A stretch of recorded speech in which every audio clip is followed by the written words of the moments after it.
Welcome back to Going to Ground after a short break, and very good to be back in a familiar spot that I haven't walked for a few months, but groundlings of old will recognise as Silbury Hill of the song and of ancient prehistory, England's pyramid, and the largest artificial mound in Europe, and approaching it from different angles this morning always gives it a new kind of presence, hidden in the landscape from so many views.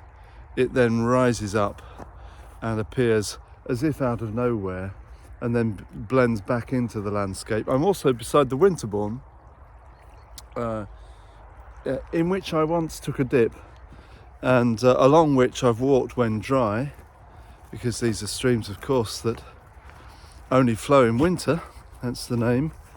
And the water level has been far higher than this, and it's good to be able to walk beside it. And whilst it's nicely full, the waters here along the Kennet Valley, and this Winterbourne flows into the Kennet a little behind me at what's called Swallowhead Spring, where the Kennet actually rises, or it's one of the sources of the Kennet.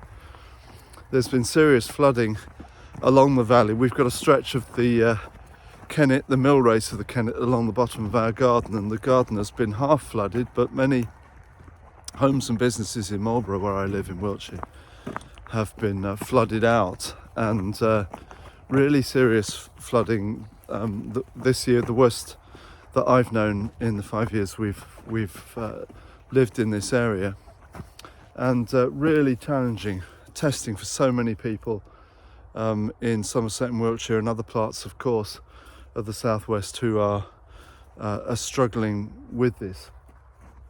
The waters subsided pretty much as swiftly as they came up. Funnily, in today's readings, this week's readings in the Church of England lectionary, as it's called, the programme of readings for the year, we're reading about Noah and the flood and the subsiding of the flood in this morning's reading, and the raven being sent out to bring back signs of life and dry land. And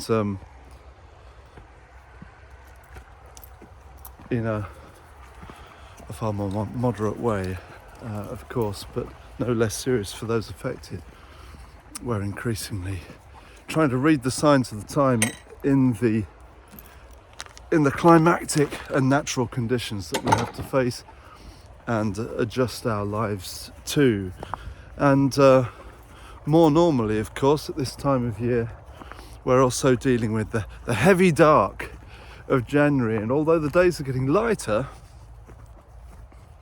it feels darker in January, doesn't it? It feels like the darkest month. It feels as if this is the deep of the year before things really start picking up again, and you have to push on through to the light in January. I wonder how you're doing, and whether you are struggling to see the light. And oh look, you can see Silbury behind me there. That's one of the best views. Effie and me are now walking back up Waden Hill towards the Avebury Stone Avenue. And the Epiphany season is beautifully planted right in this month to keep us hopeful, keep us pressing forward for the light. It's the celebration of the light of Christ reaching the ends of the earth and being revealed even to us. And the possibility of light, the possibility of revelation, of illumination, of seeing things differently, even in the place where there appears to be no light at all. That's the hope of Epiphany, and it's like a rope to hang on to in the darker months. The objectivity of the church's year, the calendar, is really helpful because it keeps you moving through and looking forward to the next stage of the story, and you pull yourself along sometimes by it. I commend it to you if that's not your tradition, even if you're not sure what you believe. The Anglican calendar is a really helpful alternative route through the year, using the natural cycle, using the normal calendar, but also symbolically, spiritually, taking us through themes which enable progression and a narrative continuity in our lives, and we kind of measure our lives against the season we're in. Look, you can see that Silbury Hill has been moated